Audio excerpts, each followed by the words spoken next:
Hola amigos, bienvenidos nuevamente. Estamos en Dedito, devocional diario para todos. Seguimos escudriñando la palabra. Ya, ya llevamos por la tercera semana de enero. Hoy es 21 de enero. Ya llegamos al libro de Éxodo. Hoy iniciamos la lectura de Éxodo. Éxodo capítulos 1, 2 y 3.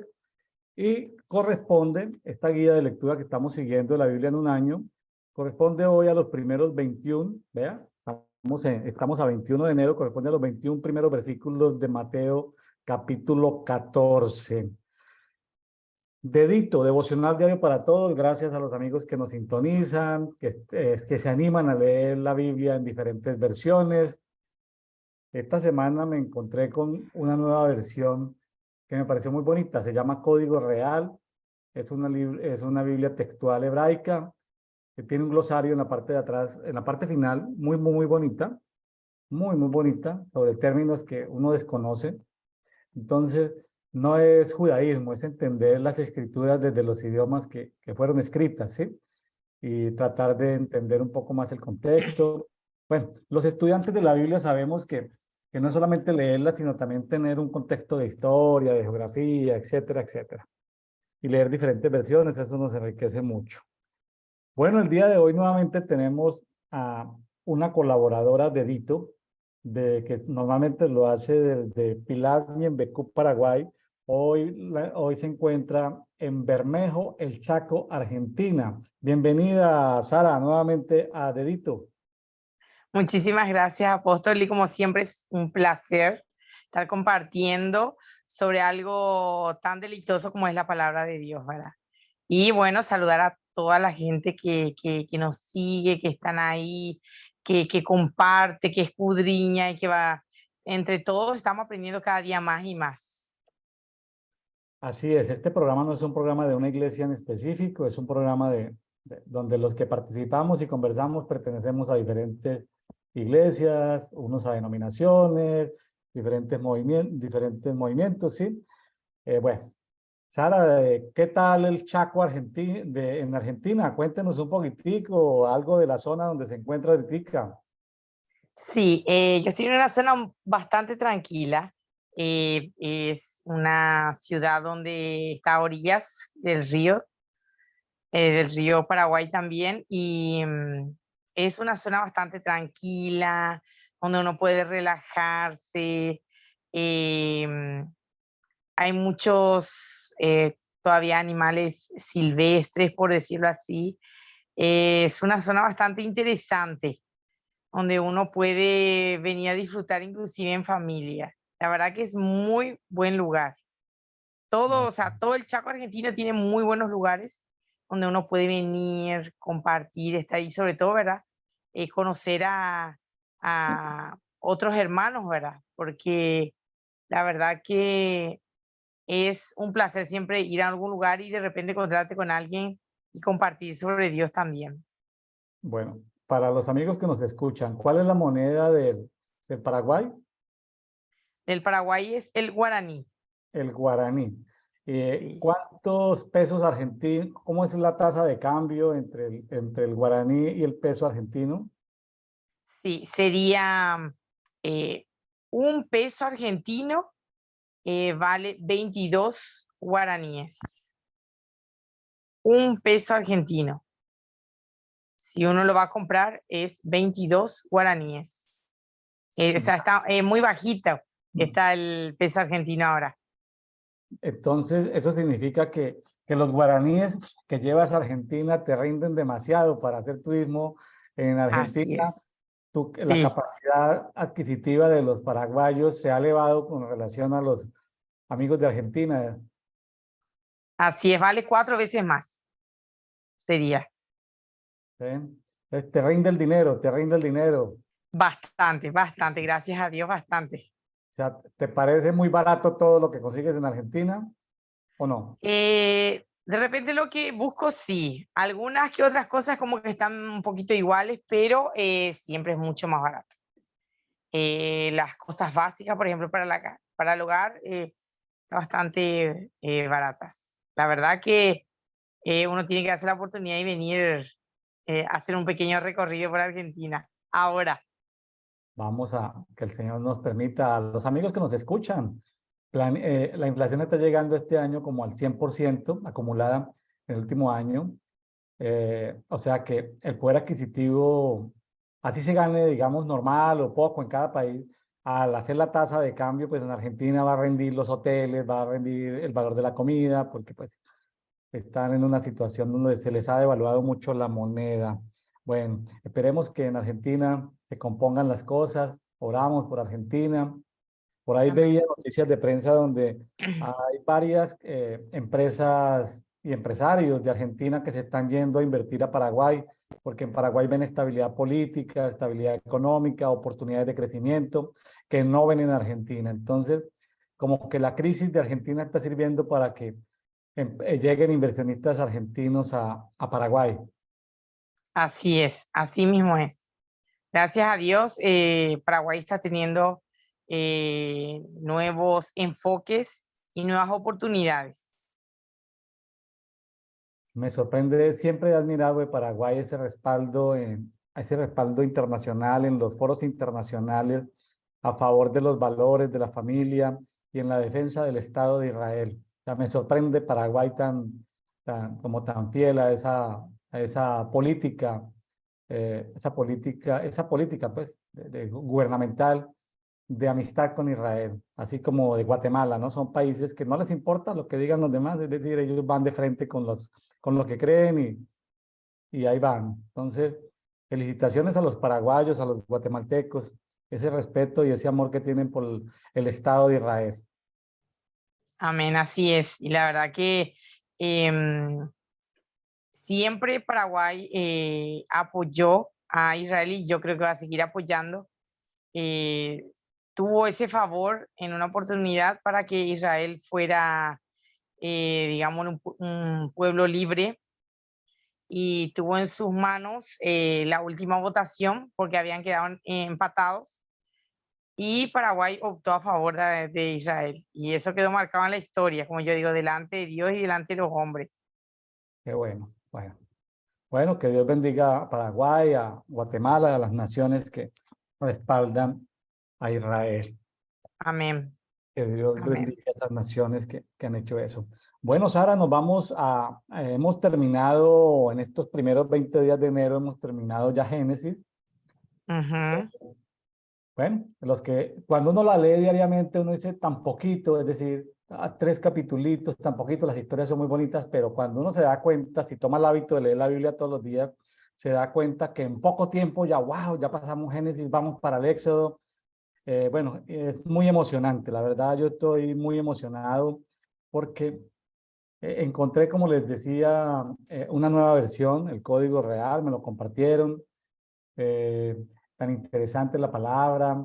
Cuando saca uno tiempo para estudiar historia, geografía, distancias, uno se da cuenta que a veces la Biblia no describe la magnitud de las cosas, la magnitud tan grande de los milagros que Dios hizo. Inclusive, si alguien quisiera hacer películas de lo que Dios hizo sacando al pueblo de Egipto, es casi que imposible porque serían películas multimillonarias para poder ver esa dimensión de lo que Dios hizo. Entonces, qué espectacular. Bueno, Sara, entonces nos vamos con Éxodo capítulo 1, 2 y 3. Cuéntanos, conversemos sobre el tema, principalmente pues yo como coordinador en este programa pues le doy la oportunidad a mis invitados de que nos compartan y yo me deleito también y a veces contribuyo con las notas que he tomado alrededor del tema. Bueno, Amén, así es. Y bueno, creo que como el nombre de Éxodo, ¿verdad? Vamos a empezar a hablar lo que pasó el pueblo, ¿verdad? De Dios, los israelitas, en Egipto y ya con otros hermanos se estará hablando de lo que es la salida, ¿verdad? Pero no obstante, vamos a hablar sobre la aflicción, ¿verdad? De los israelitas en Egipto. Y empezando con el versículo 1, donde habla los nombres de los hijos de Israel. Dice, estos son los nombres de los hijos de Israel que entraron en Egipto con Jacob. Cada uno entró con su familia, Rubén, Simeón, Leví, Judá, Isaacar, Zabulón, Benjamín, Dan, Neftalí, Gad y Aser. Todas las personas que le nacieron a Jacob fueron 70 y José estaba en Egipto. Y murió José y todos sus hermanos y toda aquella generación. Y los hijos de Israel fructificaron y se multiplicaron y fueron aumentados y fortalecidos en extremo y se llenó de ellos la tierra. O sea, vemos en la terminación, justamente en el último capítulo de Génesis, que muere un grande, ¿verdad? Un grande en la historia que es José, un sabio, ¿verdad? Un gobernante con mucha sabiduría y que Dios permitió posicionarlo en un nivel, ¿verdad? En un nivel superior, por decirlo así. Y ya la mayoría conoce la historia donde Dios permite ver a José nuevamente a sus padres, a sus hermanos, y bueno, se quedan a vivir ahí y son bendecidos ahí. Y ellos aumentaron, fructificaron, dice la palabra, y fueron creciendo como pueblo, fueron creciendo como pueblo. Y dice inclusive, dice que se llenó de ellos la tierra, o sea, la tierra donde ellos habitaban eran más los israelitas que los egipcios. Y ahí es donde entra algo interesante a partir del 8. Dice, entre tanto, se levantó sobre Egipto un nuevo rey que no conocía a José. Y dijo a su pueblo, he aquí el pueblo de los hijos de Israel es mayor y más fuerte que nosotros. Ahora pues, seamos sabios para con él, para que no se multiplique y acontezca que teniendo guerra, él también se una a nuestros enemigos y pelee contra nosotros y se vaya de la tierra. Entonces vemos que hay un cambio nuevamente, ahí muere el rey que era amigo de José y entra una nueva temporada, ¿verdad? Para Egipto. Entra un rey que no conocía a José y empieza a hacer los cálculos, como diciendo, bueno, ya ellos son mayores que nosotros.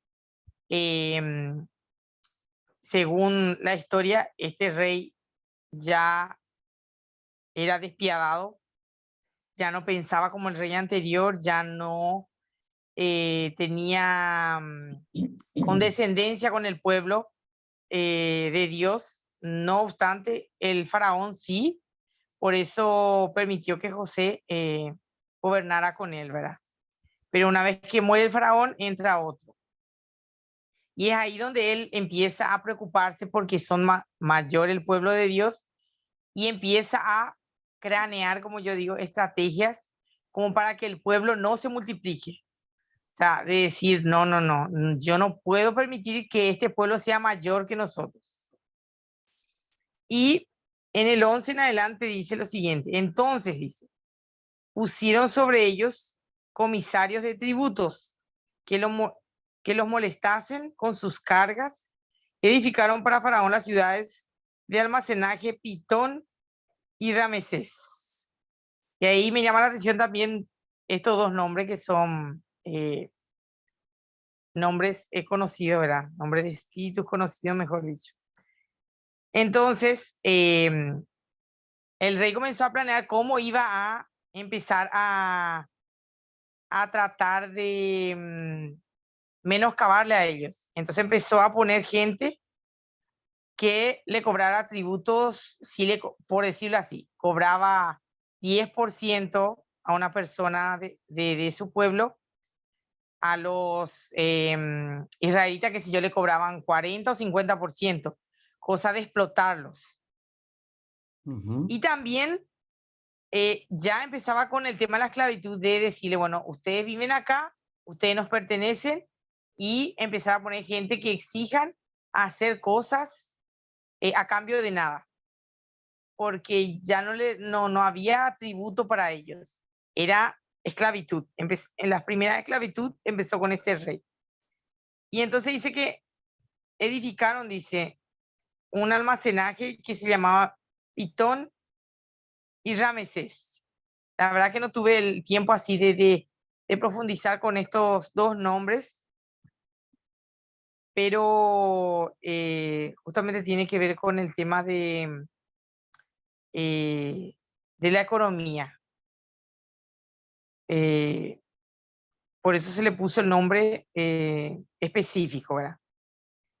Y en el 12 dice, pero cuanto más los oprimían, tanto más se multiplicaban y crecían. De manera que los egipcios temían a los hijos de Israel.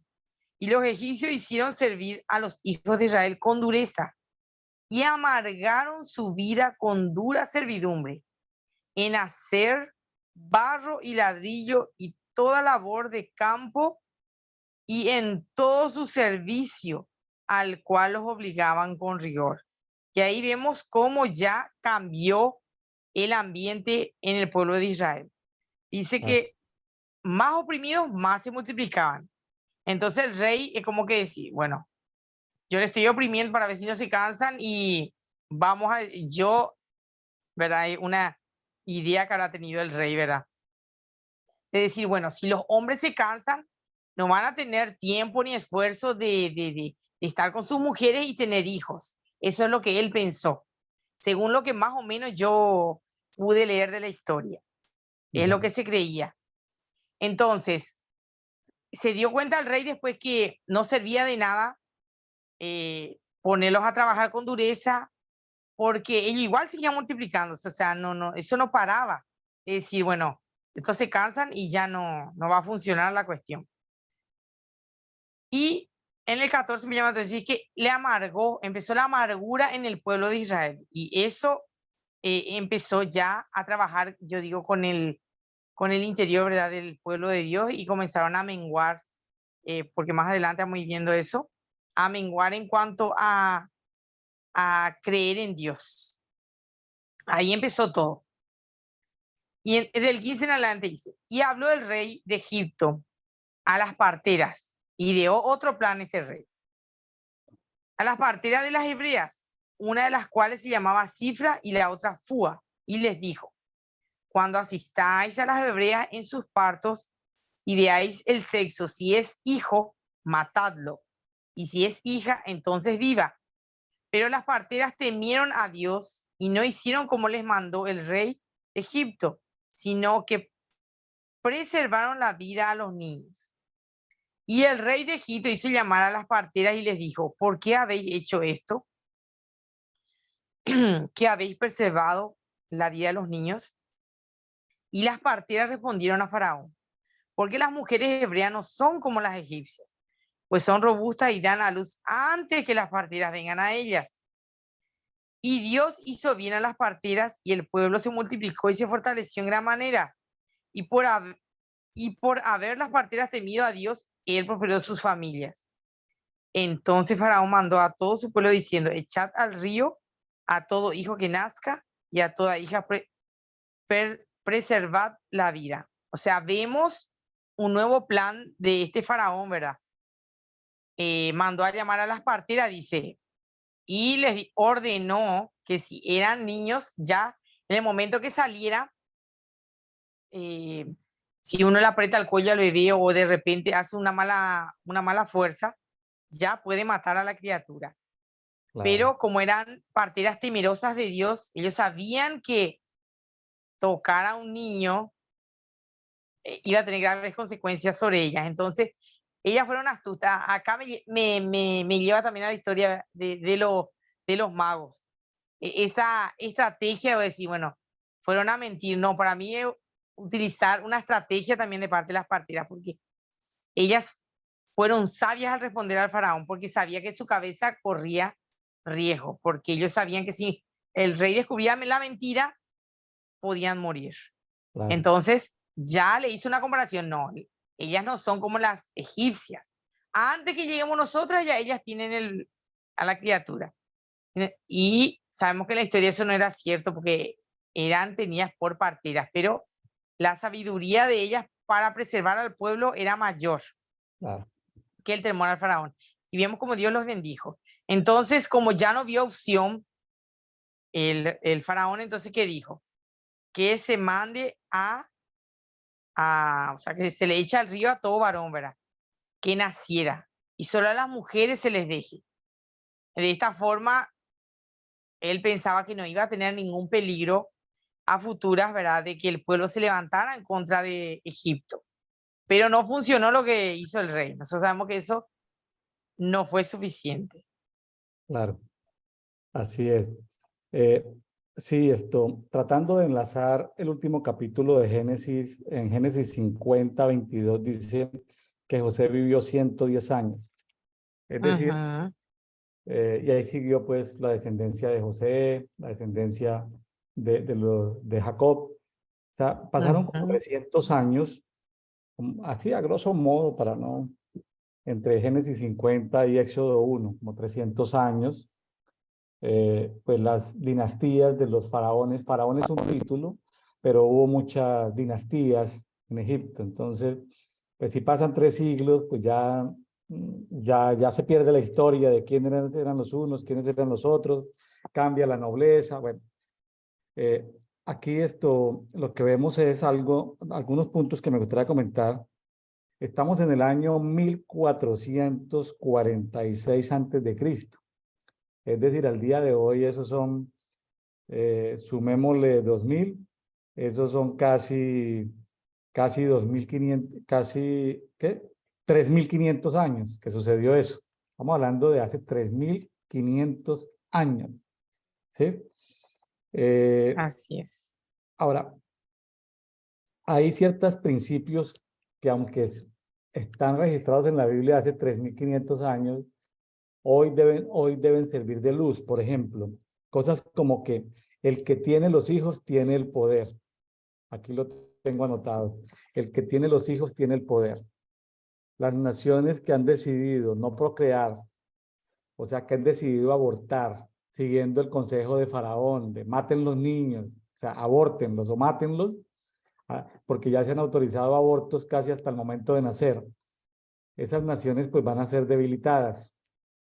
Fíjese que no estoy diciendo que no se planifique, que no se planee, que no se pregunten, porque es fácil que una mujer pare su sistema de reproducción simplemente orando. Señor, ya es decir, se nos ha olvidado el poder que tiene Dios y se nos ha olvidado preguntarle a Dios el tema de los hijos. Entonces, el que tiene los hijos tiene el poder. Definitivamente, eso es un diseño de Dios que lo están aprovechando en este momento los países islámicos llegando a invadir Europa, porque ellos se reproducen a una tasa por pareja, por familia, de 8.5, 8.3, 8.2. Entonces, en 2, 3 generaciones, Europa va a estar llena de musulmanes, mientras que los europeos no quieren, o sea, se reproducen a tasas por debajo de 2.1. Si se reproducen por debajo de tasas de 2.1 por familia, van a extinguirse en 4 generaciones. Entonces, Ujú. es un tema importante que hay que mirar. Lo otro que puedo aquí señalar es que el trabajo duro produce amargura de vida. Eso está ahí Ajá. en el 14, en el 1.14. Amargaron su vida con duro trabajo. El trabajo duro produce amargura de vida. Y la amargura de vida cambia la mentalidad. O sea, el excesivo trabajo, la esclavitud hace que el trabajador, o el empleado, la persona deje de ver el futuro. Según muchos comentaristas de la esclavitud, dicen que un esclavo se caracteriza porque el esclavo no tiene sueños. Es decir, cuando aparece, por ejemplo, en una familia alguien que dice, hoy yo quiero estudiar, yo quiero ir a tal país, yo quiero esto, yo quiero aquello, y aparece entre comillas, un matador de sueños que te dice, no, si los Pérez nunca, nadie ha ido a la universidad, si los Pérez todos nacimos así, si los González somos así, no sé qué. Es decir, esos matasueños tienen mentalidad de esclavo, ¿sí? Cuando una persona tiene amargura de alma, entran enfermedades mentales, de depresión, de soledad, de tristeza. Entonces, hoy en día vemos que hacia el 2030 se prevé que mucha gente va a estar enferma mentalmente, porque estamos en una sociedad de consumo donde nos bombardean con cosas de consumo, pero la mayoría de la gente no tiene acceso a eso. ¿De qué sirve ver tanta riqueza en los medios sociales y la mayoría de la gente no tiene acceso a eso. Entonces, lo que está haciendo es infeliz a este tipo de gente, ¿sí? Está trayendo una infelicidad a la gente a la mayoría de la gente. Por ejemplo, acabamos de terminar diciembre. Según investigadores socioeconómicos, es la época de más tristeza en el mundo occidental. Y a mí es una época bonita por donde hay comidas, hay reuniones en familia, pero es donde la gente se siente más triste, porque como uno no sabe la soledad en la que vive la gente, ni la escasez en la que vive la gente, la mayoría de la gente no tiene, o el que trabaja todo el año, pues recibe una prima navideña, una prima decembrina, qué sé yo. En cada país tiene un nombre diferente, un extra sueldo diferente, y eso no alcanza para nada. Entonces, ese mundo de consumismo hace que la gente cada día sea más triste, más amargada, que deje de pensar en el futuro, ¿sí? Animo a los amigos de Así Argentina, es. a los amigos de Argentina, donde está Sara Mancuello en este momento, que levanten la mirada, levanten hacia arriba y vea que no es que se escapen a la realidad, porque uno no puede escaparse a la realidad y volverse místico y andar en las nubes, no. Es decir, tienen que mirar las promesas de Dios para cada uno. Eso nos obliga a que Dios revele el propósito en cada uno. Voy a decirlo con respeto. Dios ha puesto los pastores para que cuiden de nosotros. Gloria a Dios por los pastores. Está bien. Pero no olvidemos la responsabilidad que cada uno de nosotros tiene de ir y preguntarle a Dios, de pasar tiempo con Dios en la intimidad. ¿Sí? Y Sí, preguntarle cuál es el propósito que tienes para mi vida, cuál es el propósito, cuál es el propósito, cuál es el propósito, cuál es el propósito. No tienes que saber de teología, no tienes que saber de dones, de ministerios. Gloria a Dios por todo eso, no se malentienda. Que de pronto estoy minimizando el tema. Lo que estoy diciendo es que una persona que busca honestamente a Dios diariamente, alimente su espíritu, llegará el momento en que empieza a ver con más luz, con más fe, con más, voy a llamarlo como lo dice algunas versiones en el Nuevo Testamento, más energizado por el Espíritu Santo. ¿Sí?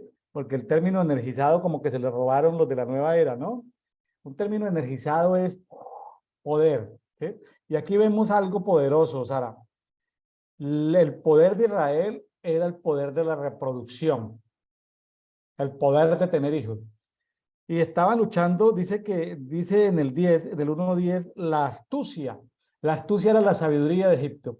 Entonces, nosotros, con el poder de producir, con el poder de crear, con el poder de emprender, vamos a destruir la sabiduría o astucia de Egipto. Egipto tiene que ver con sitio de cautividad, de esclavitud, de tener, ahorita el Egipto que aparece el Egipto parece como poniéndole candados mentales a las personas.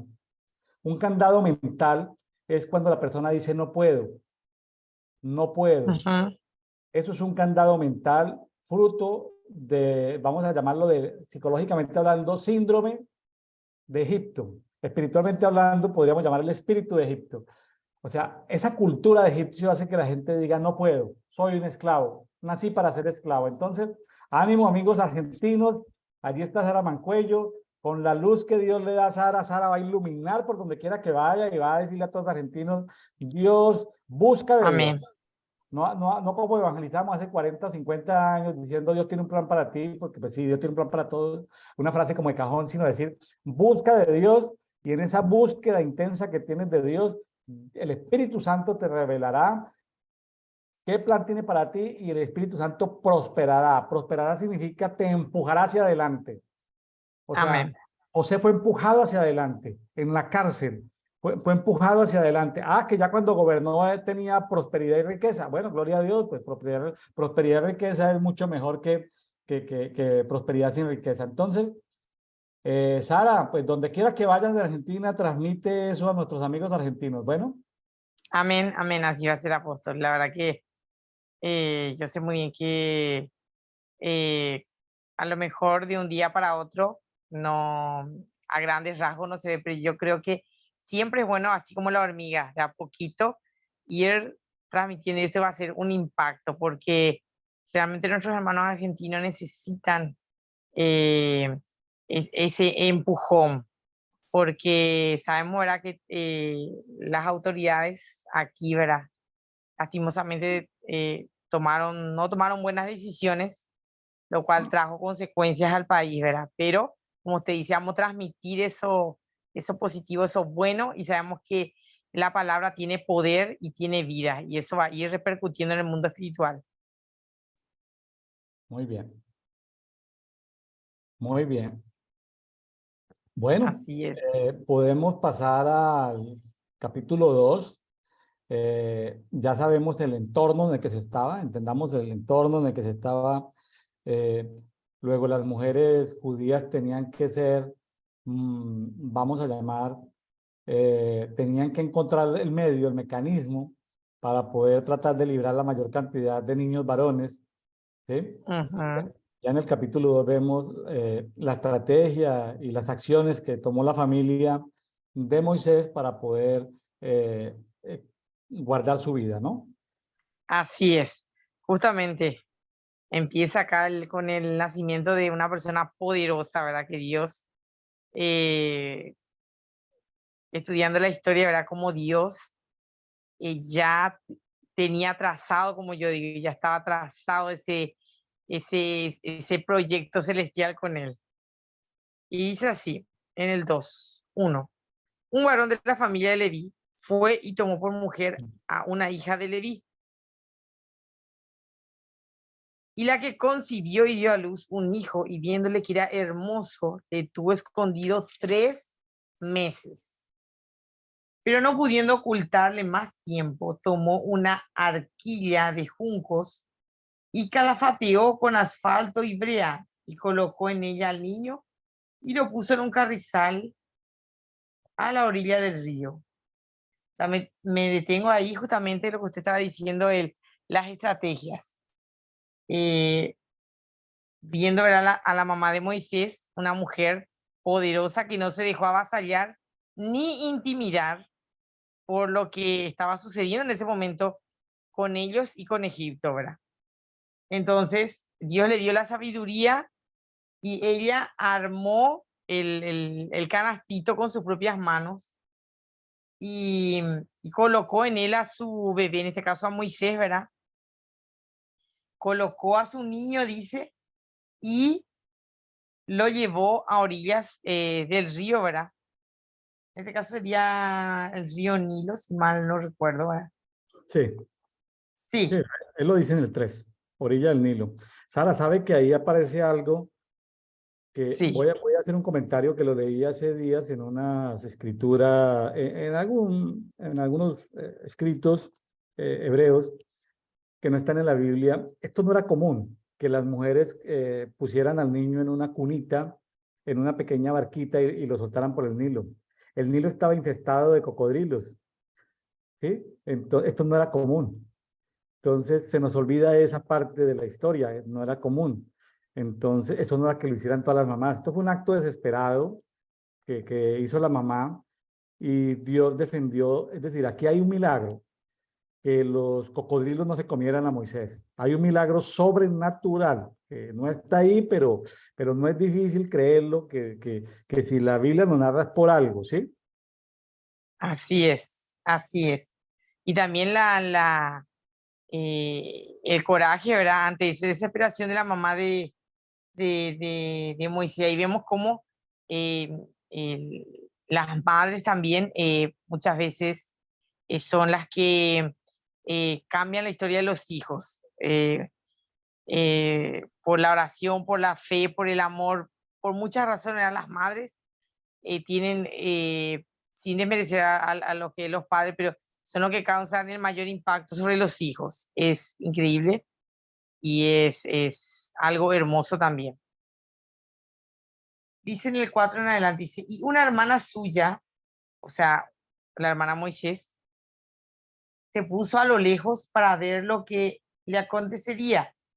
Y la hija de Faraón, perdón, descendió a lavarse al río, y paseándose sus doncellas por la ribera del río, dio ella la arquilla en el carrizal y envió una criada suya a que la tomase.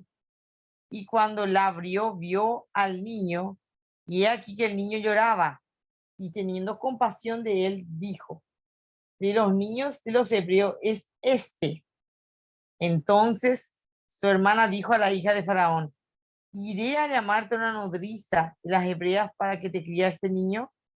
Y la hija de Faraón respondió: ve. Entonces fue la doncella y llamó a la madre del niño, a la cual dijo la hija de Faraón: lleva a este niño y críamelo, y yo te lo pagaré. Y la mujer tomó al niño y lo crió. Y cuando el niño creció, ella lo trajo a la hija del Faraón, la cual lo prohijó y le puso por nombre Moisés, diciendo: porque de las aguas lo saqué. Sabemos todo un proceso, todo un trayecto, desde el momento que, que el canastito se pone en el agua. Vemos, ¿verdad?, el desafío de Moisés a sobrevivir, ¿verdad? Como usted estaba diciendo, un río bastante turbulento por lo que contenía.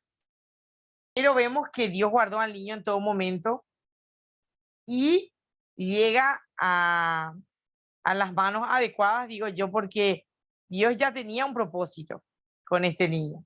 Entonces, vio que la hija del faraón, quizás, no sé, de repente no era su día, que tenía que bañarse en el río, pero ese día a ella se le ocurrió bañarse y encontró el canastito.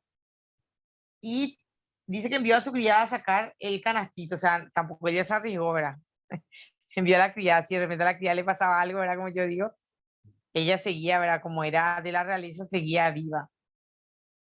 Y ahí también cumple una función muy importante la hermana de Moisés, porque vemos también la astucia nuevamente de una mujer al decir enseguida: voy a ir a buscarte a alguien que lo críe, una nodriza, una nana, una nona, en diferentes lugares, diferentes nombres, ¿verdad? Una niñera que te lo críe. Y ella dijo: sí, ve y tráemelo. ¿Qué hizo ella? Fue y le dijo a su mamá: mi hermano está bien, está con la hija del faraón, necesita una niñera, mamá, anda vos. Cosa de que no estén separados, por decirlo así. Porque me imagino la felicidad de la mamá de Moisés al saber que su niño fue encontrado, ¿verdad? Y que está bien. Y al tenerlo, amamantarlo, criarlo, ¿verdad? A pesar que no le podía decir que era su mamá en ese momento. Pero esa conexión quedó ahí, quedó en Moisés. Y el nombre no fue en vano también, porque dice Moisés diciendo: porque de las aguas lo saqué. Algo poderoso también en el nombre de Moisés, ¿verdad?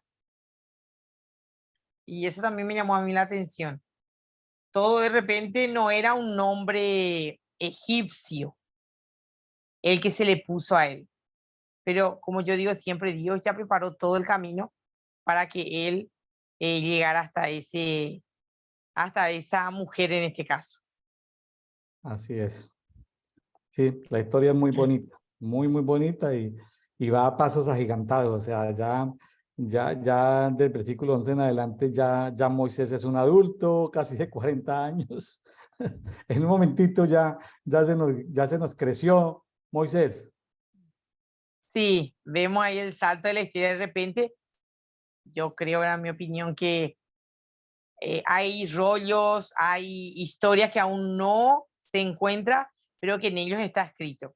Así Yo es. creo que la historia aún sigue. Y bueno, como usted decía, ¿verdad? Que ya creció nuestro niño, ya no era más un chiquilín, porque acá vamos a hablar de la parte donde ya Moisés huye, pero vamos a ver por qué. En aquellos días sucedió que crecido ya Moisés salió de sus hermanos y lo vio en duras tareas, y observó que un egipcio que golpeaba a uno de los hebreos, sus hermanos.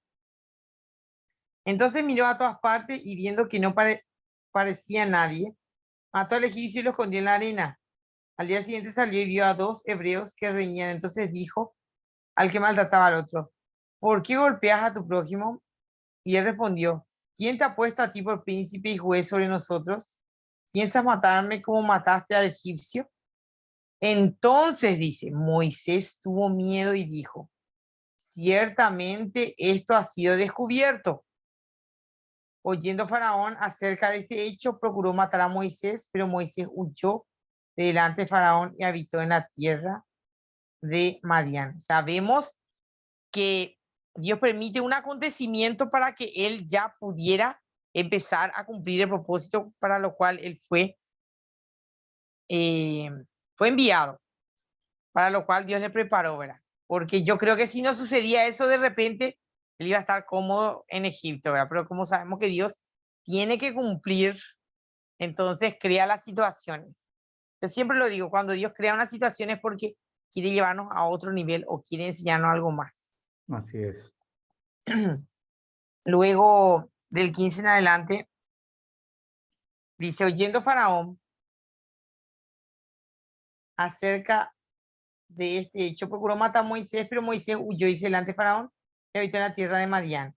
Y estando sentado junto al pozo, 7 hijas que tenía el sacerdote de Madián vinieron a sacar agua para llenar las pilas y dar de beber a las ovejas de su padre.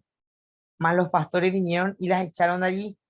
Entonces Moisés se levantó y las defendió y dio de beber a sus ovejas.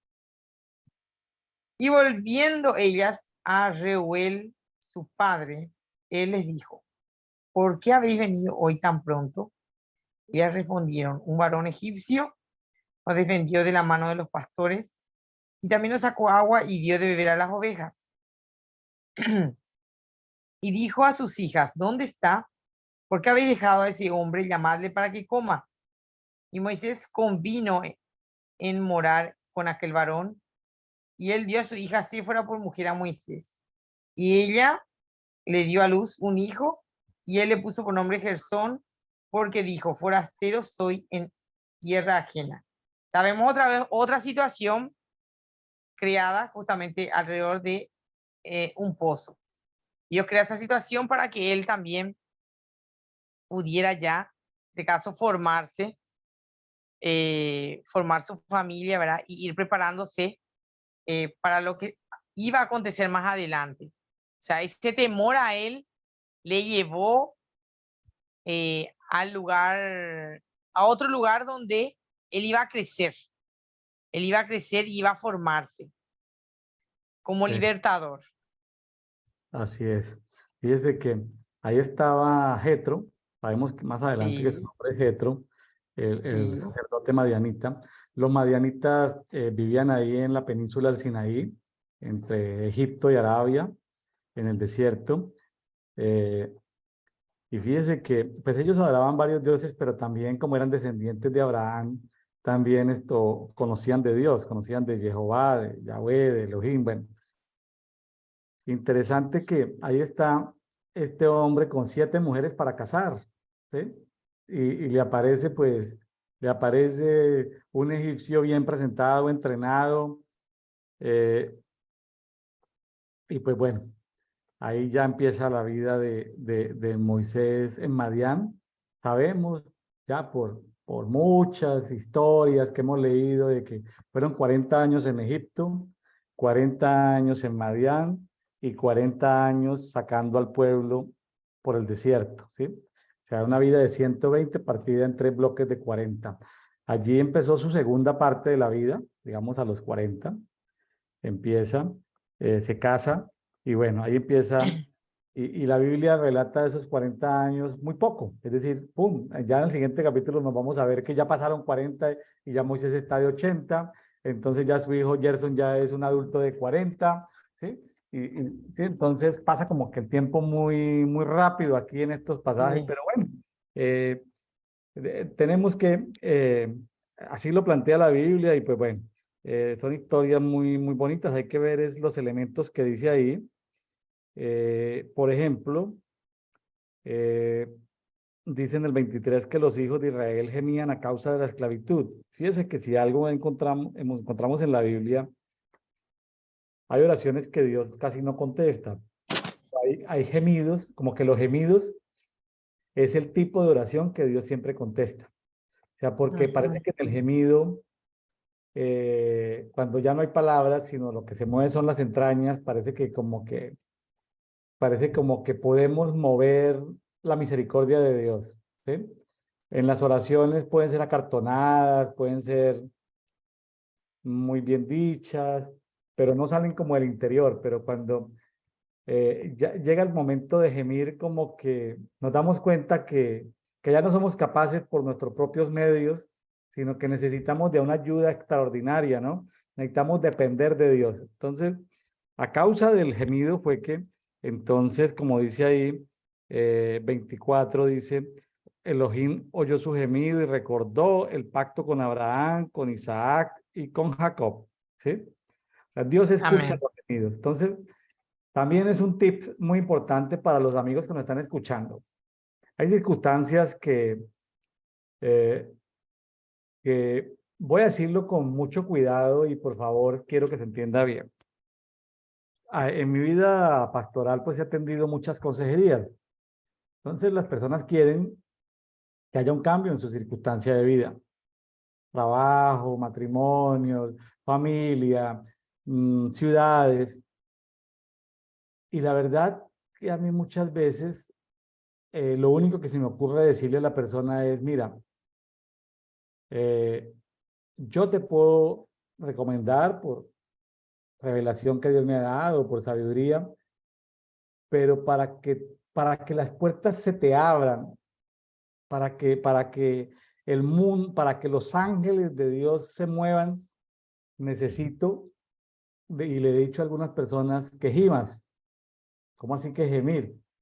Sí, porque es que Dios necesita escuchar tu clamor. A ver, yo puedo interceder por ti, que Dios te dé luz, que Dios te dé sabiduría, pero tú tienes que como romper ese nivel de intimidad con Dios. Es decir, como la mujer que tenía flujo de sangre y esa mujer Ujú. que abrió campo por entre los discípulos, no, imagínense, el séquito que los guardaespaldas de Jesús, pues los que estaban ahí, los apóstoles, los discípulos, que iban a dejar que una mujer enferma se acercara a Jesús. Esa mujer como pudo a través, se metió y lo tocó.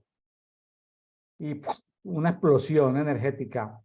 Uy, un corrientazo, pum, como un rayo, un sonido. ¿Qué pasó? Poder salió de mí, dice Jesús. Todo el mundo dice, pues Jesús, ve que es una multitud, todo el mundo te toca. Sí, pero la gente que tocaba a Jesús lo tocaba sin fe. Esa mujer, o sea, Así es. tenemos que acercarnos con fe y pum, tocar a Jesús y que venga lo que tenga que venir. Es decir, la enfermedad paró, en fin. Entonces, no me quiero ir a ese pasaje. El gemido es importante. Lo que les quiero contar, mis amigos, en Café de Oración es la solución del problema de muchas personas no está en sus hermosos y lindos pastores. Los hermosos y lindos pastores, pues sí, oramos, intercedemos por la persona, pero yo les recomiendo que giman. Anótenlo ahí. Gemir, gemir, gemir, gemir. Cuando tú gimes, el Espíritu Santo gime con gemidos indecibles a través de tu espíritu. Y en ese lenguaje de gemidos, de nanosonidos, ¿sí? Cuando las entrañas vibran, cuando como que lo que hay dentro vibra, es cuando Dios actúa. ¿Qué por qué? No lo sé, pero ahí hay un pasaje que sustenta lo que estoy diciendo. Gemían a causa de la esclavitud.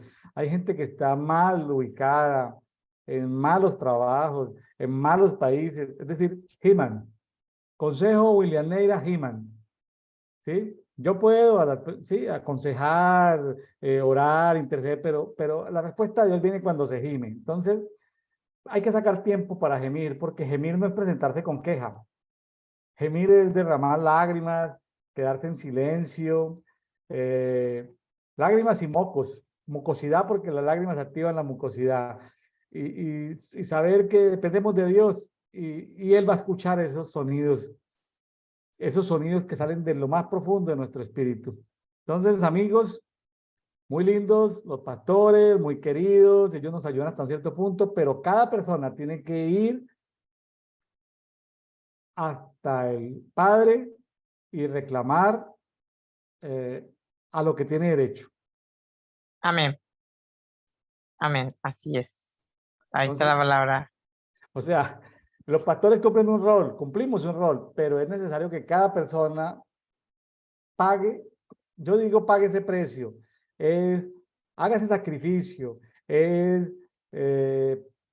invierta tiempo en la intimidad, es lo que les estoy recomendando. No le estoy diciendo que deje de asistir a su iglesia, que deje de pedirle consejo a su pastor, no le estoy diciendo nada de eso, para que nadie me vaya a sacar de contexto. Así es. Porque si no, la gente que quiere ya de repente con una espinita adentro, querer ser un poquito malita, como yo digo, lo puede sacar de contexto. Entonces, aclarando ya. Y viendo ya después del gemido, como estábamos diciendo, ¿verdad? Que Dios responde a ese gemido. Entonces, acá vemos el llamado ya de Moisés, ¿verdad? A esa petición del pueblo. Dice en el 3:1, apacentando Moisés las ovejas de Jetro, ahí aparece Jetro, su suegro, sacerdote de Madián, llevó las ovejas a través del desierto y llegó hasta Horeb, monte de Dios. Y se le apareció el ángel de Jehová en una llama de fuego en medio de una zarza, y él miró y vio que la zarza ardía en fuego y la zarza no se consumía. Entonces Moisés dijo, iré yo ahora y veré esta grande visión, ¿por qué causa la zarza no se quema? Viendo Jehová que él iba a ver, lo llamó Dios de en medio de la zarza y dijo, Moisés, Moisés. Y él respondió, heme aquí. Y dijo, no te acerques, quita tu calzado de tus pies, porque el lugar en que tú estás, tierra santa es. Y dijo, yo soy el Dios de tu padre, Dios de Abraham, Dios de Isaac y Dios de Jacob. Entonces Moisés cubrió su rostro porque tuvo miedo de mirar a Dios. Ahí me detengo porque eh, me llamó mucho la atención que Moisés no tuvo miedo. Lo que veo es que Moisés dentro suyo, él ya sabía que él no, o sea, él no era egipcio. No era egipcio, él sabía que había algo más dentro de él. Porque él no tuvo miedo cuando la zarza ardió y no se consumió, sino él pensó que era una visión lo que estaba viendo. O sea, que lo que me da a entender que Moisés ya conocía eh, eh, parte de quién era el Dios de Israel, ya lo conocía. A lo mejor no lo conocía a profundidad, pero ya lo conocía. Entonces él no tuvo miedo y se acercó a la zarza. Y vemos como Dios le dice que saque la sandalia de sus pies. Ahora, ahí me detengo otra vez, porque algo que me llamó la atención es por qué la sandalia de los pies. Según la historia, Moisés, en el momento de ir, de cuidar las ovejas, él aún poseía las sandalias que traía de Egipto. Él aún poseía las sandalias que traía de Egipto porque eran unas sandalias que, vamos a decirlo así, no se destruían tan fácilmente. Entonces, era como que Dios le dice, mira, Moisés, lo que tenés por tus pies es parte de tu pasado. Yo ahora voy a conversar contigo de otra cosa, así que lo que tenés en tus pies no pertenece a este lugar. Dice que él se sacó el calzado de sus pies y fue hasta la zarza, ¿verdad? Para que Dios le hable. Porque él responde tan bien y le dice, heme aquí. O sea, sin temor, dirían otros más modernos, sin miedo al éxito, ¿verdad? Sí, así dicen hoy día, sin miedo al éxito. O sea, se acercó y esperó que le hable, sin ningún tipo de temor. Entonces eso también Sí. me impactó a mí, ver que Moisés ya eh, no es que escuchó nomás, sino que ya conocía a Dios. Sara, a mí me llama la Sí, atención este encuentro. Este sí, encuentro, está interesante. encuentro me parece mega espectacular porque si muchos comentaristas de la Biblia hablan que el ángel de Jehová era Jesucristo preencarnado, que la zarza era el Espíritu Santo porque era un fuego celestial. La zarza no se consumía porque era un fuego celestial, no era un fuego natural. Y luego sale el Padre a decir, yo soy el Dios de tu Padre, Dios de Abraham, Isaac, Jacob. Él tuvo un encuentro con con Elohim, es decir, Elohim es Dios en plural. Él tuvo un encuentro con Dios Padre, Dios Hijo y Dios Espíritu Santo allí. Y sí, muy misterioso eso o algo que nos debe enseñar lo de los zapatos, ¿no? A Sí, veces cuando, cuando Dios nos va a cambiar como el camino, vamos a ponerlo así, ajá, cuando Dios nos va a cambiar el camino, recordemos que ya el hombrecito andaba por los 80 años, pero todavía pues era joven. Me imagino que una persona a los 80 en ese entonces era una persona fuerte para estar en un monte ahí, ¿sí? Era un hombre fuerte de los 80. Imaginémonos a Caleb de 85 diciendo, no, me siento más fuerte que alguien de 40. Entonces, tremendo, tremendo, tremendo esta experiencia de llamamiento. O sea, un llamamiento pero Dios lo dejó. ¿Qué pasó en esos 40 años? ¿Por qué Dios lo dejó 40? El número 40 en numerología bíblica es una generación. Eh, Él en esa soledad no tenía familia, su único consuelo era Séfora. Séfora significa pájaro, ¿sí? Pajarito, era como una palomita ahí. Su único consuelo era llegar en la noche a su tienda con su esposita. Las ovejas lo acompañaban en el día. Su suegro era sacerdote, no sabemos si él participó o no participó de alguna celebración de adoración a otros dioses, porque allá adoraban al dios Sin, en Sinaí adoraban al dios Sin, el dios, la diosa Luna, que es la reina del cielo, bueno, habían otros dioses. Entonces, pero también hay fuentes que dicen que los madianitas, por ser descendientes también de Abraham, conocían a Elohim, es decir, conocían al Dios de Abraham. Recordemos que nuestro padre Abraham no tuvo solamente a Isaac, primero tuvo a Ismael y luego después de Isaac, cuando ya murió Sara, tuvo 6 hijos de Cetura. O sea, nuestro padre Abraham tuvo 8 hijos. Uno de esos 8 hijos fue Madián. Entonces, como sea, eran ahí primos lejanos, ¿no? Eran primos lejanos, pero no, este encuentro es algo espectacular. Este encuentro es algo espectacular. Algunas, algunas escritos hebreos hablan de que Moisés era fuerte, de hermoso parecer, pero que tenía una voz distorsionada, o sea, hablaba mal. Por eso él más adelante habla de que es tartamudo, ¿sí?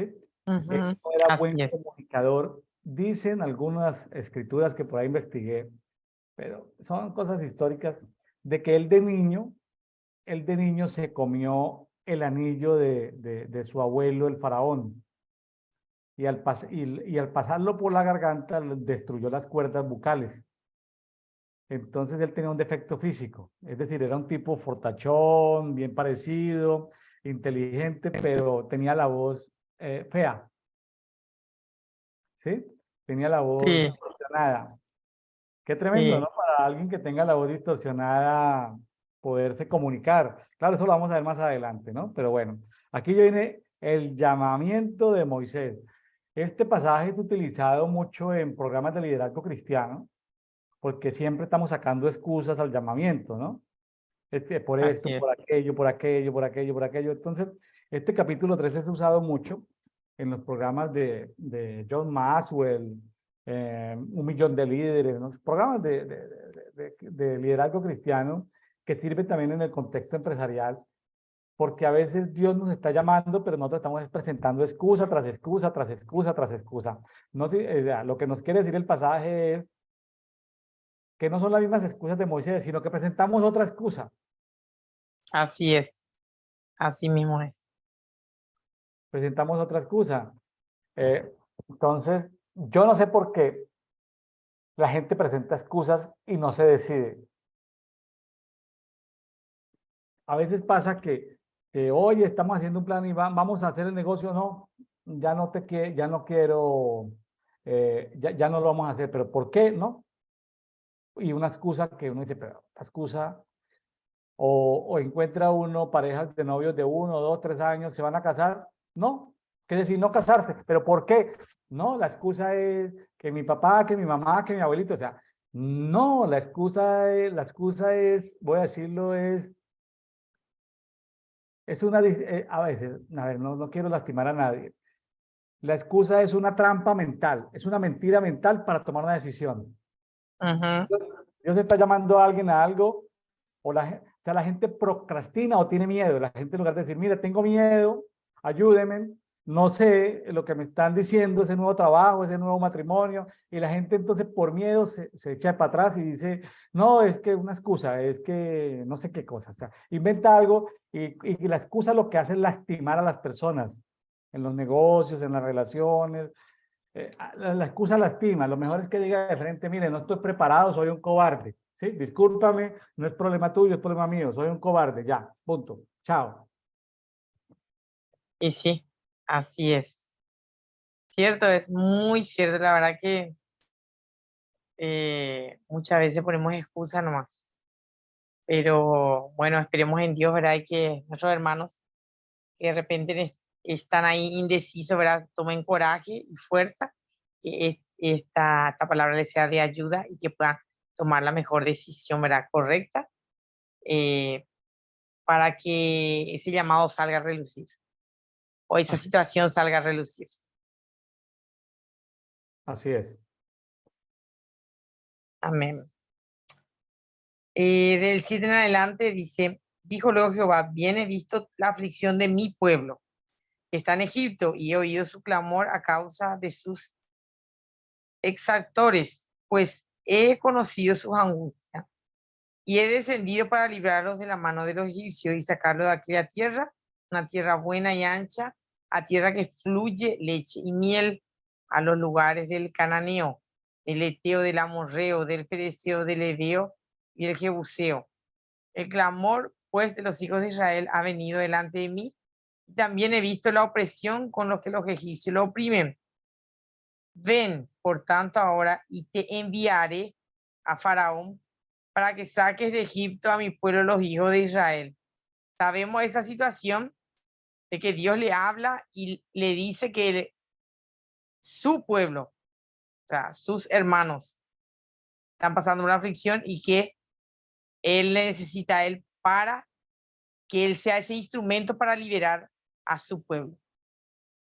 Entonces ahí le comienza a decir, bueno, yo le voy a sacar de esa tierra, le voy a dar una buena tierra donde fluye leche y miel, donde y muestra muchas ciudades que más adelante, ¿verdad? Vemos otra vez que van a ser conquistadas, ¿verdad? Le voy a dar tal parte. Y es ahí donde Dios le dice a Moisés, ¿verdad? Que el clamor, ese gemido, llegó hasta su presencia. Entonces, él se va a encargar de las personas que oprimen a su pueblo. Todavía no está diciendo cómo era. Y es ahí donde le dice, ven, porque yo te voy a enviar a vos. Y en el 11 ya empezamos, ¿verdad? Entonces Moisés respondió a Dios, ¿quién soy yo para que vaya Faraón y saque de Egipto a los hijos de Israel? Ahí vemos que ya automáticamente es como que se asustó un poquitito Moisés a lo que le dijo Dios. Entonces ya empezó a preguntar. Y él respondió, ve porque yo estaré contigo. Y esto te será por señal de que yo te he enviado. Cuando hayas sacado de Egipto al pueblo, serviréis a Dios sobre este monte. O sea, literalmente Moisés y Dios hicieron un pacto ahí en ese monte. Y vemos ahí una de las excusas de Moisés, ¿verdad? Diciendo, ¿quién soy yo para que vaya a Faraón? A Faraón justamente, siendo que huí de ahí en su mente, ¿verdad? Huí de ahí para que no me mataran y ahora vos querés que vaya, más o menos, esa era la cuestión, ¿verdad? Pero ahí Dios ya le responde, sí vas a ir porque yo, el gran yo soy, ¿verdad? Voy a estar contigo. Y esto te va a servir por señal y ahí es donde hace un pacto, ¿verdad? Decirle sobre este monte. Algo poderoso, ¿eh? Ujú. Tremendo. Y en el 13 dice, dijo Moisés a Dios, y aquí que llego yo a los hijos de Israel y les digo, el Dios de vuestros padres me ha enviado a vosotros. Si ellos me preguntaren, ¿cuál es su nombre? ¿Qué les responderé? La segunda excusa, ¿verdad? Diciendo, bueno, está bien, voy a ir en tu nombre, todo muy lindo, perfecto, chulina, pero volvió a pensar, ¿verdad? Porque muy inteligente era Moisés. También voy y le digo al pueblo, me envió el Dios de Israel, pero ¿quién es el Dios de Israel? ¿Cuál es el nombre? Porque él no conocía, ¿verdad? Entonces, dice en el 14, y respondió Dios a Moisés, yo soy el que soy, o sea, es el nombre. Y dijo, así dirás a los hijos de Israel, yo soy, me envió a vosotros. Yo me imagino la mente de Moisés dando vuelta, ¿verdad? Dice, yo soy el que soy. Eso es un nombre, es un acertijo, que es en su mente revolucionando allá a 1000 por hora. Entonces él le dice, así dirás a los hijos de Israel, yo soy, me envió. Y me imagino que le habrá sonado un poco hasta ridículo a Moisés decir, como yo me a decir, yo soy, me envió. Como que no tenía sentido para él, ¿verdad? En ese momento. En el 15 dice, además dijo Dios a Moisés, así dirás a los hijos de Israel, Jehová, el Dios de vuestros padres, ahí ya aclarando mejor, el Dios de Abraham, Dios de Isaac y Dios de Jacob, me ha enviado a vosotros. Este es mi nombre para siempre, con el que me recordarán por los siglos. Entonces ahí ya él le va a dar algo más específico. Yo soy, de repente decirle yo soy el que soy, como que le quedó un poco colgado a Moisés ahí la historia. Pero al decirle que él es el Dios de Abraham, Dios de Isaac y Dios de Jacob, ya como que el pueblo le va a entender mejor. Y dice en el 16, ve y reúne a los ancianos de Israel, orden directa, y dile, Jehová, el Dios de vuestros padres, el Dios de Abraham, de Isaac y de Jacob, me apareció diciendo, en verdad os he visitado y he visto lo que se os hace en Egipto. A ella le da una palabra específica que Moisés en ese momento no sabía, pero que el pueblo de Israel iba a saber que únicamente Dios le pudo haber dicho. Entonces Dios fue específico en decirle las cosas a él, para que el pueblo le creyera.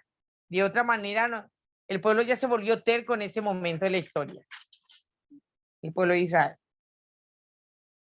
Y en el 17, y he dicho, siguiendo a Dios instrucciones con Moisés, yo sacaré de la aflicción de Egipto a la tierra del cananeo, del eteo, del amorreo, del fereceo, del heveo y del jebuseo, a una tierra que fluye leche y miel. Vuelve a repetirle para que él eh, tenga la seguridad que le está hablando y que eso es lo que quiere que diga. Y oirán tu voz e irás tú y los ancianos de Israel al rey de Egipto. Y le diré, Jehová, el Dios de los hebreos, nos ha encontrado. Por tanto, nosotros iremos ahora camino de 3 días por el desierto para que ofrezcamos sacrificios a vuestro Dios.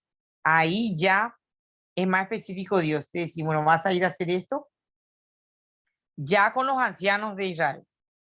El primer hielo ya iba a romper en ir a decirle, yo soy el que soy, presentarse ante los ancianos y hacer que los ancianos vayan con él junto al rey de Egipto, conociendo, ¿verdad?, que el rey de Egipto no era muy famoso por ser bueno, ¿verdad?, en ese momento. En el 19, más yo sé que el rey de Egipto no os dejará ir, sino por mano fuerte. Y me imagino nuevamente la mente de Moisés en ese momento, o sea, Dios quiere que vayamos al rey de Egipto, pero al final ni diciéndole no nos va a dejar ir, o sea, ¿qué onda Dios? ¿Entendés? Si querés que salgamos, ofrezcamos sacrificio, pero ya me estás diciendo que no nos va a dejar ir. Entonces, habrá dicho en su mente, entonces, ¿para qué irnos delante del rey de repente, verdad? Pero yo extenderé mi mano y heriré a Egipto con todas mis maravillas que haré en él y entonces os dejará ir. Ahí ya como que más, ya me imagino Moisés ya teniendo más tranquilidad, diciendo, bueno, va a suceder cosas, pero al fin y al cabo vamos a irnos, vamos a salir de ahí.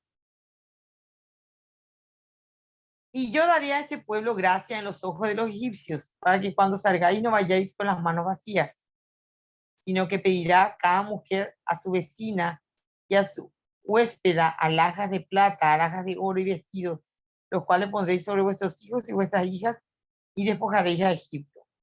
Entonces también sabemos que era que dentro de las egipcias, a las hebreas, trabajaban con las egipcias. Entonces, eran como sus, trabajaban de nodriza, de repente ¿cómo decir así? De, no sé, de doméstica, cuidaba la casa, de repente, no sé, cuidaban de los hijos y todo ese tema. Entonces, vemos que Dios nuevamente le dice a Moisés que él le va a dar la gracia y el favor delante, ¿verdad? Tanto del rey como delante de los egipcios. Y no van a salir con la mano vacía. O sea, de repente el pueblo se quejaba de decir, bueno, no tenemos nada. ¿Qué es lo que me a ofrecer en el desierto de repente? Porque el pueblo se quejaba en ese punto de la historia y uno lo estudia, el pueblo ya se quejaba diciendo, bueno, ¿dónde está Dios? ¿Entendés? ¿Dónde está el Dios de nuestros padres? ¿Qué pasó con ese Dios? Y una generación que se levantaba nuevamente y que iba a seguir el mismo proceso de queja, ¿verdad? Porque para ellos no había una mañana decir, bueno, hoy despertamos y bueno, un lindo día, una esperanza. No, era, no quiero que amanezca porque al otro día ya tengo que estar otra vez nuevamente esclavizado. Entonces, es como que la esperanza en ellos murió ya de ser libre. De repente decir, bueno, una linda historia, un libertador y hasta ahí nomás. Pero vemos como Dios, creo yo que hubo un pequeño grupo que siguió clamando, que siguió orando, que siguió gimiendo y Dios trajo la respuesta, ¿verdad? Y vemos como Dios respalda a su pueblo siempre, ¿verdad? Uno puede suponer que los ancianos, ¿no? Eran intercesores. Ajá. Ahí lo dicen en el 3:7. He visto la aflicción de mi pueblo, que está en Egipto. He escuchado su clamor por causa de sus opresores o exactores, porque conozco sus padecimientos. Creo que la intercesión es una herramienta poderosa. Hay gente que nos está escuchando que está siendo oprimida en su trabajo, está siendo oprimida. Malos jefes, malas empresas, malos salarios. ¿Sí? La intercesión es importante. Este es un tipo de intercesión económica. O sea, ¿en qué podemos aplicar este pasaje aparte de conocer la linda historia del pueblo de Israel? La linda historia de Dios y el pueblo de Israel. Pues que hay elementos que nos sirven como para interceder, intercesión económica. ¿El trabajo, el empleo en sí es malo? No, pues todos tenemos que a veces ser formados en empresas, algunos, otros no, pero ¿será el propósito de Dios? ¿Será el propósito de Dios? Entonces, José fue empleado, administró muy bien como primer ministro, como gobernador de Egipto, administró la riqueza en tiempos de crisis, eh, de ese reseteo económico que hubo a nivel mundial, porque Dios jugó durante 7 años de escasez con vientos. Eso fue, Dios trajo hambre sobre la tierra. Murieron muchos animales y muchas personas en la tierra, hasta que el faraón se apoderó de más del 90% de los animales y de las escrituras o de los documentos jurídicos de la posesión de la tierra, hasta las semillas. Y José era un simple empleado, pero claro, un empleado bien pago. Era el propósito de Dios, un empleado bien pago para ese reseteo. Pero ya después de un tiempo, cambió la actitud en Egipto y bueno, es posible que un familiar entre en una empresa, en un empleo, lo trate muy bien, gane muy bien y luego entonces todos quieren entrar a esa empresa, pero no, ya la empresa cambió, ya tiene otros administradores. Ahí el gobierno de Egipto ya había cambiado. El abuelito por allá trabajó con la municipalidad, con el ayuntamiento, con el gobierno y le fue muy bien. Pero han cambiado los gobiernos y ya son malos, son opresores. Aquí viene algo que quiero citar, que es la liberación económica. Dice el 3:9, el clamor de Israel ha llegado hasta mí y también he visto la opresión con que los de Egipto los oprimen. A muchos que nos están escuchando los están oprimiendo en sus trabajos, en su remuneración. Interceda, interceda, interceda. ¿Y cuál es el objetivo? Como dicen el 322, el día que salga de esa empresa, saldrá con una buena liquidación, con un buen finiquito, saldrá a una mejor empresa o a un negocio propio. Dios lo va a Amén. sacar de ahí. Dios lo va a sacar de ahí. ¿Sí? Porque aparte de leer la historia así muy bonita, el Egipto hoy en día puede ser la esclavitud. Entonces dices, pero yo no soy esclavo. Claro que hay muchos trabajos de esclavitud. Cómo define William Ney la esclavitud? Que no tienes libertad de movilidad ni libertad de tiempo. Tú no puedes tomar un vuelo a París, irte una semana al día, la semana del año que quieras, porque no tienes ni movilidad, ni tiempo, ni dinero. Eso es esclavitud. Es decir, no puedes pasar, a los que me están escuchando el día de hoy, si no pueden pasar una semana en París al año, la semana que quieran, ahí tienen un problema de esclavitud. ¿Te estoy hablando de esclavitud económica? Sí. Oye, pero yo soy independiente. Bueno, pues entonces está en un nivel de independencia económica todavía muy bajo. Tiene que interceder económicamente para que Dios lo lleve a ese nuevo nivel. Bueno, puse un ejemplo, alguien podría decir es arbitrario. Es una figura pedagógica como Jesús usaba parábolas, es para hacerle entender algo a las personas que si tú tienes libertad de movimiento, de acción, de desplazarse, de hacer lo que, entonces no significa que no hagas nada. No, no, no, no. No estoy hablando de los ninis, ni los que trabajan, ni los que estudian. No, no, no, no, no. Ni los que tienen nada que hacer. No, no, no, no, no. Estoy hablando de que en un momento determinado uno decida viajar, conocer, pasear, bueno, liberación económica. O sea, Dios sí puede despojar a los egipcios, sí puede despojarlos de hoy. Hay gente que se ha hecho las tierras mal por injusticias económicas, por injusticias religiosas, por violencia de sangre, han desplazado a otros, ¿sí? Los han engañado. Los bancos a veces engañan a las personas o la gente que presta dinero que no son bancos, le presta sobre títulos de propiedad sabiendo que la persona no va a poder pagar porque tiene una enfermedad catastrófica en la familia. El que presta sabe que tarde que temprano esa familia va a entrar en desgracia económica y que se va a quedar con sus tierras. Entonces, esa injusticia económica puede revertirse mediante la intercesión económica. Toda la intercesión económica no es un asunto de las hermanas más ancianitas de la congregación, que son las que oran, no. Intercesión económica es para los jóvenes que necesitan definir su futuro. Intercesión económica es para los niños, para que Dios les dé los recursos a los padres. La riqueza económica no va a llegar del vecino diciéndole, hola vecino, buenas, aquí yo quiero ayudar a su hijo. No, Dios usa canales de bendición, sus padres, sus abuelos, sus tíos, ¿sí? La atmósfera de bendición para que puedas estudiar, para que puedas viajar, para que puedas trabajar. Bueno, entonces, Amén. nuestro deseo es que los amigos que la intercesión económica es para los niños, para los jóvenes. O sea, no es aprender que David saltaba con las ovejitas de la manada, no es interceder al Señor por sus objetivos. Señor, ¿de dónde van a salir los recursos para estudiar en la mejor universidad? Señor, ¿de dónde van a salir los recursos económicos para poder montar un negocio antes de mis 25 años? Señor, pero no sé, o sea, deben levantarse en intercesores económicos en las iglesias, en las congregaciones que me están escuchando. Ministerios de intercesión económico para los niños, para los jóvenes. Bueno, eso de que, y bueno, y te vas a casar y de qué vas a vivir. No sé, pero nos amamos. No, no, no. Esa ya no es una respuesta para el que esté así leyendo la Biblia. Esa respuesta es para el que no lee la Biblia. Pero para el que lee la Biblia debe haber una respuesta con precisión. Dios nos sacará de la esclavitud económica y nos llevará a una tierra que fluye leche y miel. Esa tierra es una empresa, es un emprendimiento, es una idea, es un proyecto, es algo que Dios trae a través, puede que vengan ángeles, puede ser que venga un regalo de alguna parte del mundo, bueno, cosas sobrenaturales que puedan suceder. O sea, no nos estamos apartando de los milagros suceden, pero también están el trabajo, también están los emprendimientos. Bueno, Amén. esta es una palabra para los niños y para los jóvenes. Bueno, Sara, muy bien, muy precioso estos primeros 3 capítulos. Me Sí, parecieron una historia. muy bonitos, sí. Bueno, nos vamos entonces, Sara, para Mateo. Hoy, 21 de Sí, enero, nos vamos para los primeros 21 versículos de Mateo 14. así es. Y acá una historia muy interesante también. Muy interesante.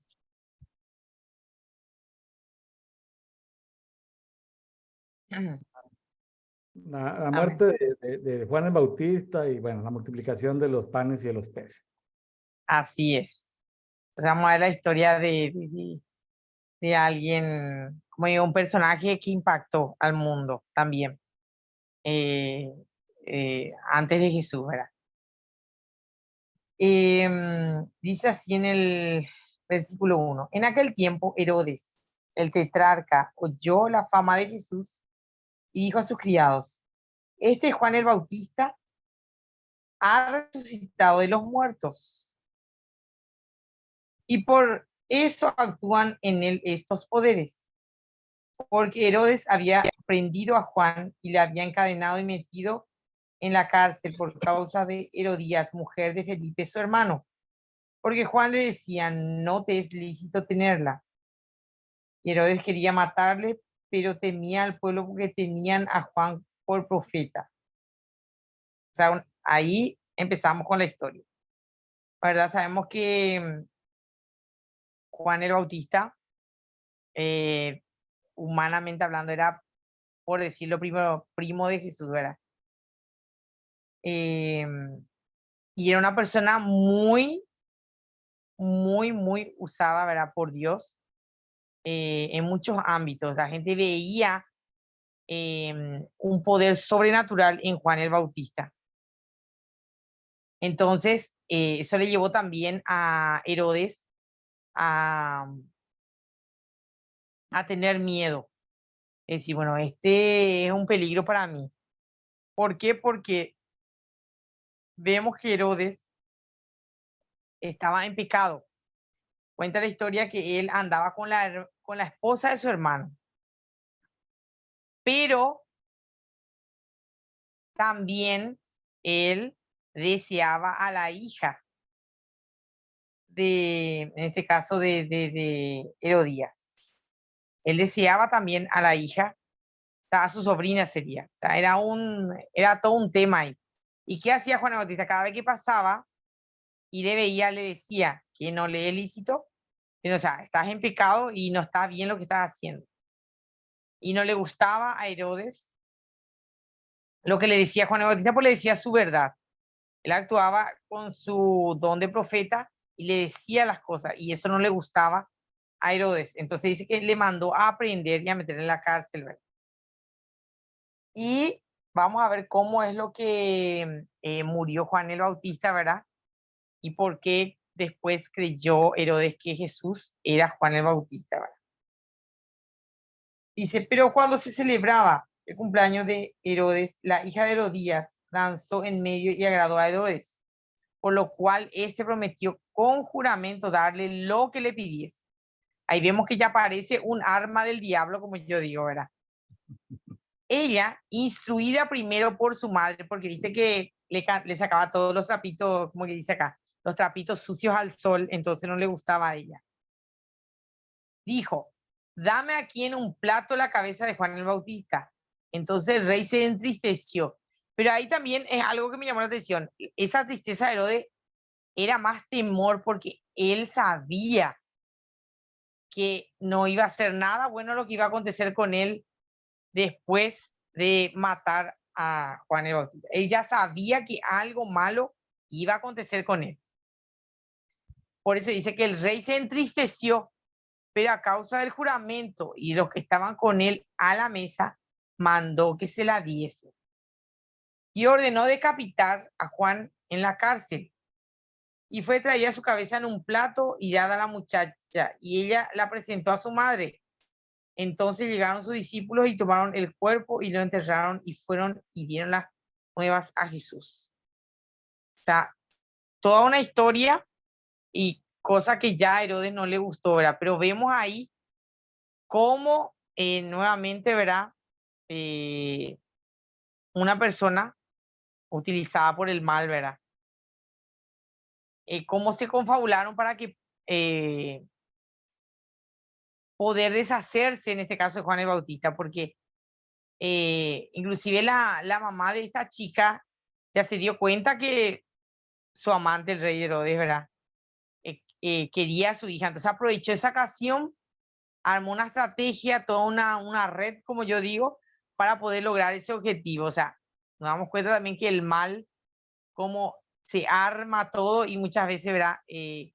lleva a, como yo digo, en esta época a matar ministerios. Porque si lo traemos en esta época actual, vemos como las Jezabeles, por decirlo así, son, porque en este caso también ella actuó con ese espíritu de Jezabel, Sí. de matar ese objetivo. En este caso, tremendo, ¿verdad? Que en este caso era Juan el Bautista, porque era utilizado tremendamente. Claro. Fíjese que es una historia triste porque así no debió terminar la historia nunca. Eh, Él había venido con la unción de Elías y sí, está bien, es un espíritu jezabélico el que se mueve allí y lo decapitan. Él no tenía por qué morir así. Él tenía, después de haber bautizado a Jesús, tenía que volverse discípulo de Jesús y seguramente había sido uno de los 12. Pero el profeta exitoso no se quiso someter y estar bajo la cobertura de Jesús. Un profeta silvestre no se quiso unir al cuerpo. ¿Sí? Entonces, tremendo. Eso, tremendo, un profeta poderoso, porque ¿dónde estaba lo poderoso? Porque venía todo Israel a hacerse bautizar y todos, hasta los religiosos, se bautizaban.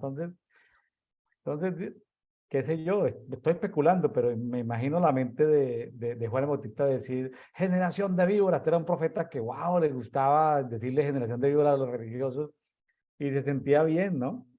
Llamándolos así. Pero él tenía que, después de bautizar a Jesús, decir, bueno, amigos, les comento que aquí terminó mi ministerio, me convierto en discípulo de Jesús. Y el espíritu de Jezabel no había podido, pero este Elías, vamos a llamar a esta persona que había venido con esa dimensión de ese espíritu de Elías poderoso, decapitado por Jezabel. Entonces, muy triste historia esta, pero está narrada en la Biblia. ¿Qué enseñanza nos tiene eso? A los amigos profetas, los amigos profetas, pues muy exitoso tu ministerio profético, pero de todas maneras hay momentos donde tu ministerio puede parar y puede pasar a un segundo plano, ¿sí? Y alguien con la unción de Melquisedec, pues ya no está Jesús, pero alguien con la unción de Melquisedec y estar ahí. Entonces, es difícil, sí, porque ya has sido exitoso, porque mucha gente te ha seguido. En fin, no me quiero alargar mucho, ese no es el tema, pero da mucho que pensar ese caso, Sara. Sí, así es. Es como que detrás de todo esto hay un gran misterio todavía que no fue descubierto. Tremendo. Porque no conozco la historia si Juan el Bautista dejó descendiente, no dejó descendiente. Habrá dejado mucho más escritos que nos encontró de repente, ¿verdad? En muchas cosas hay una parte de la historia que no está escrito, por decirlo así, o aún no fue descubierto, ¿verdad? Siempre yo digo porque los hebreos eran mucho de escribir, qué sé yo, fui a tal parte, vine, volví a hacer esto, aquello. O sea, era como un diario, yo como ley escribir todo. Por eso creo yo que más bien no fueron descubiertos aún. ¿Qué Ya, otra cosa, verdad? qué bueno, qué bueno. Eso nos anima a estar pendientes de la arqueología bíblica, que aparecerán rollos en el futuro, que no están en el canon, pero que seguramente van a ser inspiradores para tener el contexto, ¿no? Para tener el contexto histórico, vaya. ¿Sí? Eh, Así es. bueno, muy bien. Y ahora, después de que Jesús, ¿verdad?, se entera de todo lo que pasó, bueno, sabemos que Jesús tiene que cumplir su ministerio, ¿verdad? Para lo cual vino, entonces él siguió, ¿verdad? Habrá sentido muchísimo la muerte de su primo, pero bueno, él sabía que tenía que seguir con las labores de su padre. Oyéndolo, Jesús se apartó de allí en una barca a un lugar desierto y apartado, y cuando la gente lo oyó, le siguió a pie desde las ciudades. Y saliendo Jesús vio una gran multitud y tuvo compasión de ellos, y sanó a los que de ellos estaban enfermos. Cuando anochecía, se acercaron a él sus discípulos diciendo: el lugar es desierto y la hora ya pasada. Despide a la multitud para que vayan por las aldeas y compren de comer. Jesús les dijo, no tiene necesidad de irse, dadle vosotros de comer. Y acá me detengo otra vez. Sabemos cómo Jesús, movido a misericordia nuevamente, verá una multitud que le sigue, primero con un hambre espiritual porque se fueron a escucharle, les enseñaba, eran alimentados espiritualmente, pero sabemos también que el cuerpo natural necesita también alimento. ¿Y qué fue para sus discípulos lo mejor? Bueno, Jesús, ya es tarde, todo muy lindo la enseñanza, está bien la gente escucha, pero ya es la hora de la comida y tipo, ni siquiera nosotros tenemos que comer, bueno, despídele, que se vayan a comer por ahí, tipo, o que pidan un delivery y que luego vuelvan. Entonces, ¿qué le dice Jesús? No hay necesidad que vayan, denle usted de comer.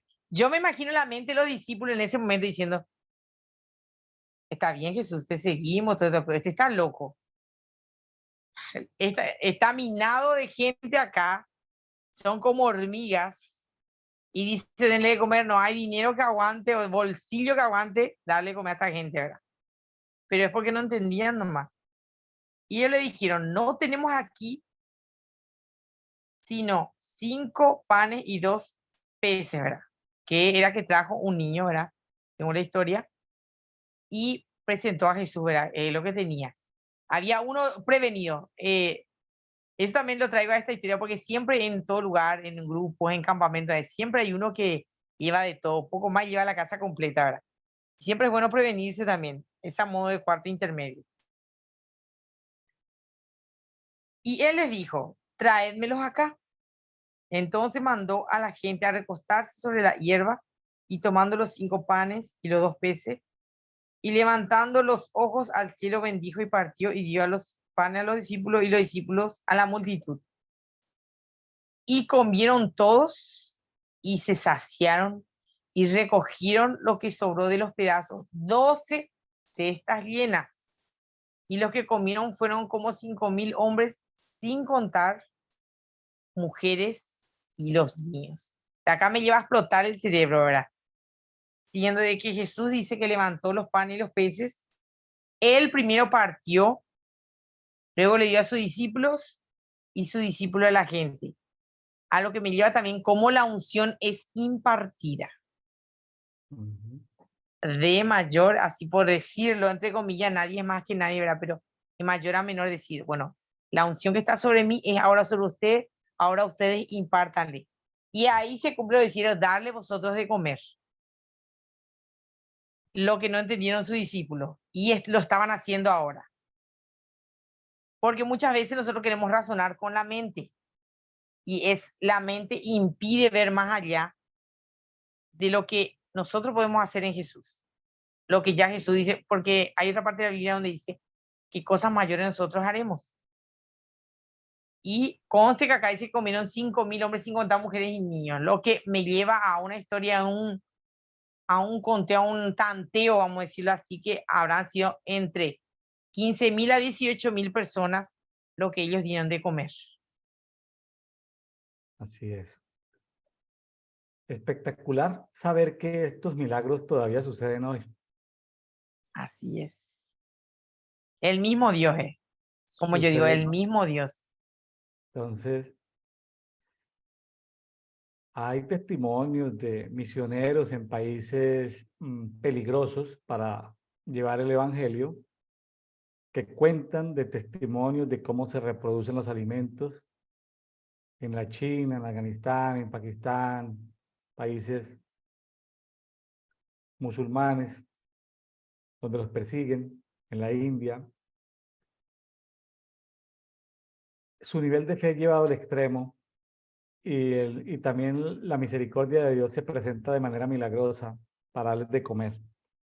Entonces, los que estamos en el continente americano, pues aparte, pues básicamente no sufrimos esas angustias como tal, a ese nivel. Pero qué bonito que se levante gente con fe para creer que estos milagros de alimentar las multitudes se pueden hacer hoy en día. Bueno, una cultura de alimentación a las multitudes. Yo me imagino que deben levantarse en el futuro iglesias, muchas congregaciones, o sitios o casas iglesia, o sitios de reunión, donde la primera parte sea que la gente coma, llene su estómago y luego pase al salón de reuniones. Deben levantarse en ese tipo de cosas porque la gente no va a prestar atención si tiene el estómago vacío. Así es. Entonces, deben levantarse en esos ministerios de misericordia, porque la persona no necesita a veces palabras, la persona necesita son hechos, acciones de amor. Entonces, por eso es importante en la multiplicación evangelística de los grupos familiares o de las células, es vital que el alimento haga parte inicial, no al final, sino que el alimento o el refrigerio haga parte inicial. Amigos, utilicen los alimentos en las reuniones, ya sean iglesias en casa, células en casa o iglesias congregacionales. No lo dejen para el final, háganlo al principio. Luego me cuentan su testimonio de por qué hacerlo al principio cambia el efecto de del mensaje espiritual que llega después. ¿Sí? Porque teniendo ellos el alma, el cuerpo lleno y el alma tranquila, el espíritu va a poder escuchar mejor. Bueno, ahí les dejo ese pequeño detalle. Yo lo digo porque ya lo experimenté, ya lo puse a prueba y me funcionó. Entonces, ese es el consejo que les puedo dar a los amigos que nos escuchan el día de hoy. Sara Amén. Mancuello normalmente nos colabora conversando en Dedito, Devocional Diario para Todos, desde la hermosa ciudad de Pilar, Ñembecú, Paraguay. Hoy desde Bermejo, El Chaco, Argentina. Bueno, Así Sara, es. muchas gracias por haber estado con nosotros en Dedito. Ha sido, cada vez narras mejor la palabra. Sara, felicitaciones.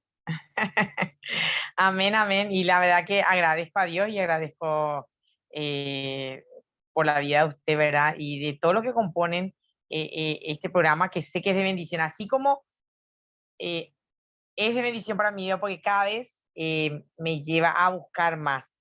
Yo después de cada programa anoto, digámosle, los puntos que de repente yo digo, wow, siempre y busco nuevamente para poder aprender eso que en el programa aprendo, porque en cada programa yo aprendo más y me resulta más interesante porque una vez que voy a aprender, quiere buscar más, más, más. Y uno se da cuenta que a través de la palabra, de repente, si uno no entiende en ese momento, vaya a la historia, vaya al tiempo, vaya, ahí va a descubrir muchas cosas. Yo realmente, estudiando un poco de historia, estudiando un poco de la época, el momento, en un tiempo específico, aprendí mucho. Y sé que voy a seguir aprendiendo porque cada día se aprende más y más. Entonces yo le agradezco a Dios por el programa y sé que va a ser de mucha bendición y le animo a las personas que vayan a buscar más de Dios, que profundicen la palabra y que va a ser, ahí va a encontrar lo que necesita. De repente, si no entiende, que le pida al Espíritu Santo que le ayude y que ahí va a recibir lo que necesita.